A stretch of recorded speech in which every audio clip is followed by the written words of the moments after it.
Our chocolate covered cherry wine was aging on an oak stave for 3 months. We've bottled. Let's see how it tastes.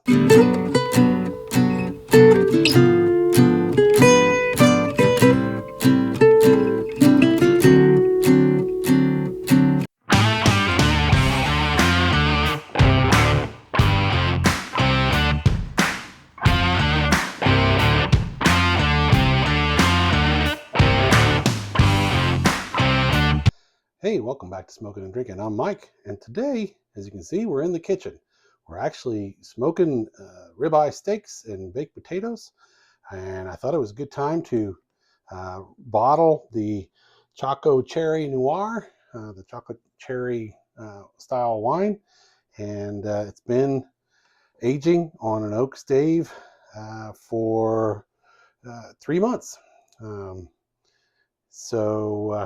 If I remember right, it was very tasty. It should be even better now. It's been aging for 3 months. I think in a year it's going to be awesome if I remember right. But let's go ahead and get started here.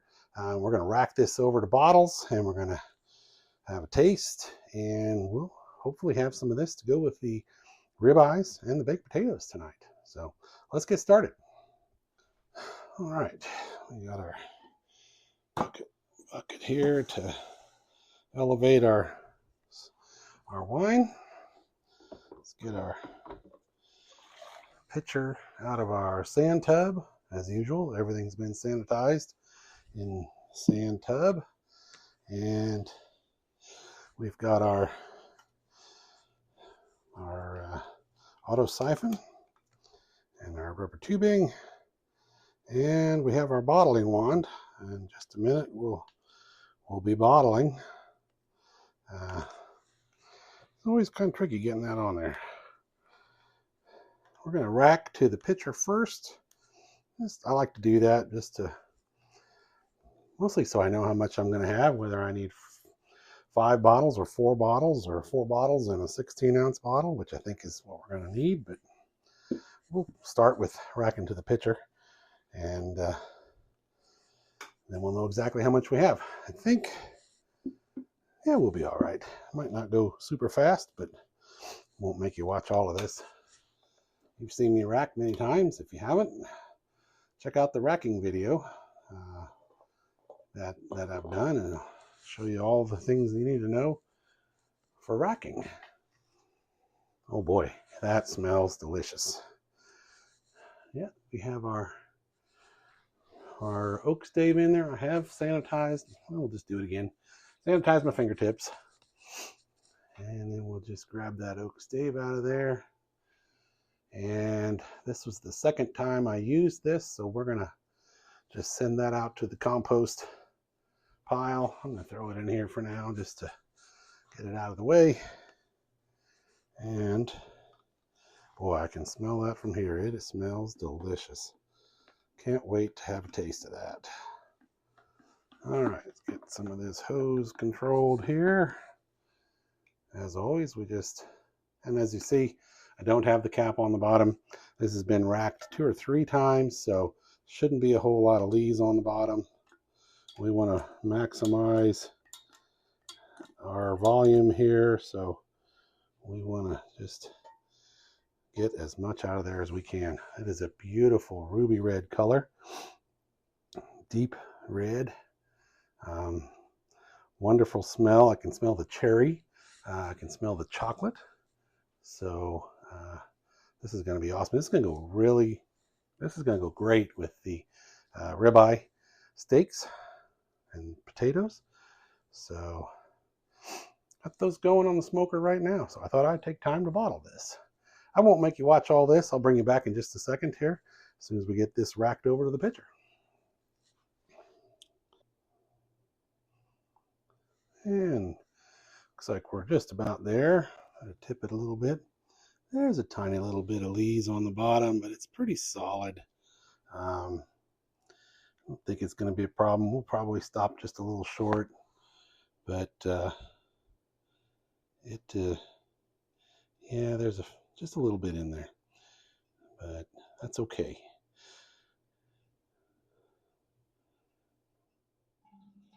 I'm going to stop right there.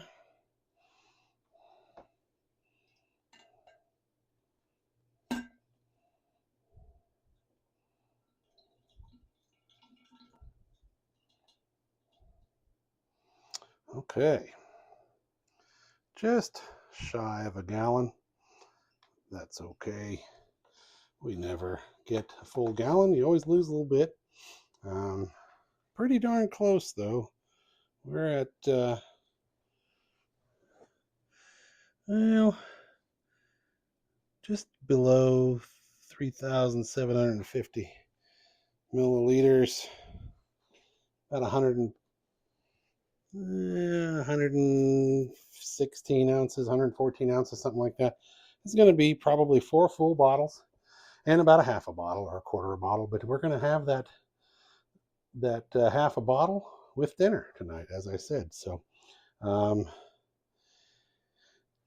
looked back and we were at around 15%. It was like 14.7, but then we diluted it a little bit by adding the chocolate.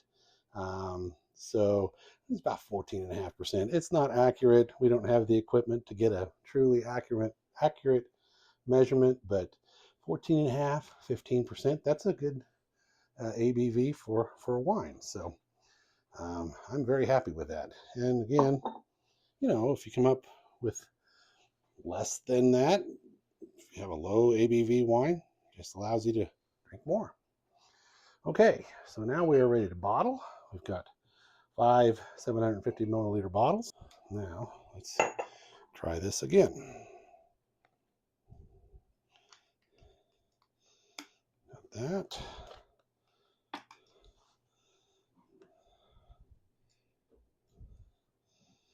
This bottling wand, I think I've showed you before, it's got a stem valve on the end, a spring-loaded stem valve. That has to be depressed in order for the wine to flow. Also has to be depressed to empty the star sand out of there, or to empty it quicker anyway. It will dribble out eventually. Okay, now we're ready. Just go right in the pitcher with that. Just rest it on the bottom. And then you put your bottling wand in, put that stem valve right on the punt on the bottom if you have a punt, which we do. And then we just try and do the one-handed pump to get it started. I think we are flowing. All right. And we just go until it's full, and then we start the next one.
All right, we got 4 full bottles, and we're on our 5th bottle. Gotta tilt the pitcher, like as always. Get everything out of there. It looks like it's going to be about half a bottle, so that'll be just enough for the missus and I to have with dinner. There we go.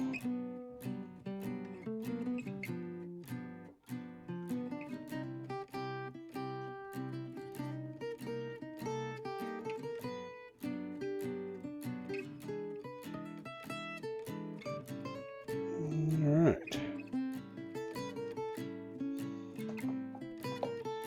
think that does it.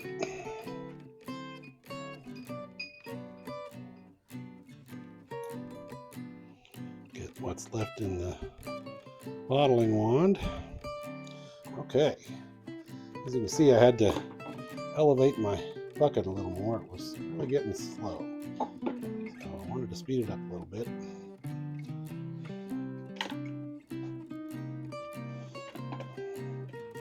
So you may have noticed that we didn't bother degassing the wine. It sat for 3 months. That isn't gonna. There's all the gas was dissipated from there, the carbon dioxide. So wasn't too worried about that. And this half a bottle here, I'm going to try a little bit of it, and then the rest I'll put we have a vacuum sealer called VacuVin. I think I have one here. It's just a little pump, and there's a little rubber stopper, which is not here. I'll have to find that, but until dinner I'll just put that rubber stopper on there, draw out all of the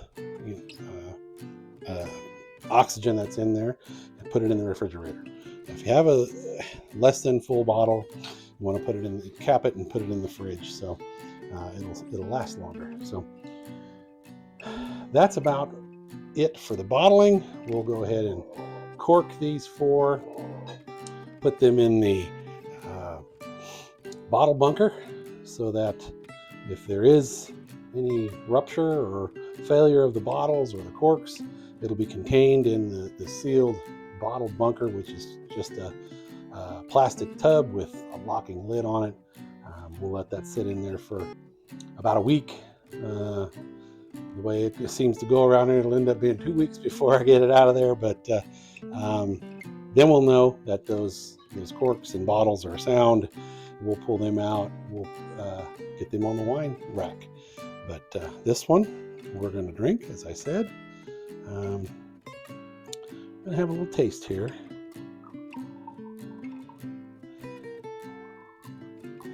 It's a beautiful color. Like I said, a ruby red. It's a little bit cloudy. There was some leaves on the bottom. I'm not worried about that. This is just for the family, and that'll settle on the bottom. That's part of the reason for the punt on the bottom of the bottle, which is just a dimple in the bottom. That allows the sediment to settle around the edges of the punt. And then the shoulder on the bottle, if you pour slowly, the sediment will be trapped in the shoulder of the bottle, and not too worried about that. So let's go ahead and have a taste.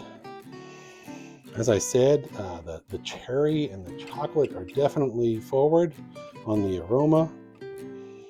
Oh boy, it just smells delicious.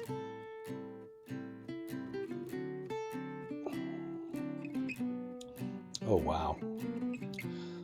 Wow, that is delicious. It's got kind of a Pinot Noir kind of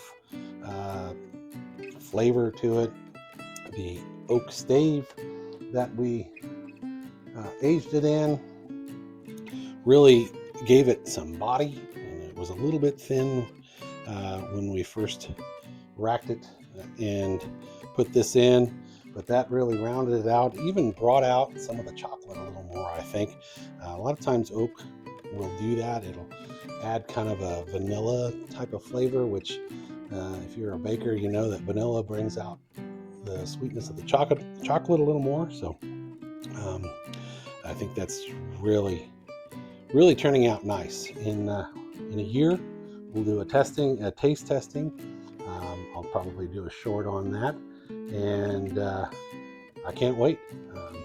Be around Christmas time when we try that at 1 year. So that'll be great. So that about does it for the wrap up of the Choco Cherry Noir. As always, thanks for tuning in to Smokin' and Drinkin'. Be sure to check out the other video of the ribeye steaks and the baked potatoes we're going to pair these together. It's going to go real nice. So thanks again. Remember to hit the subscribe button and the like button. And as always, Prost!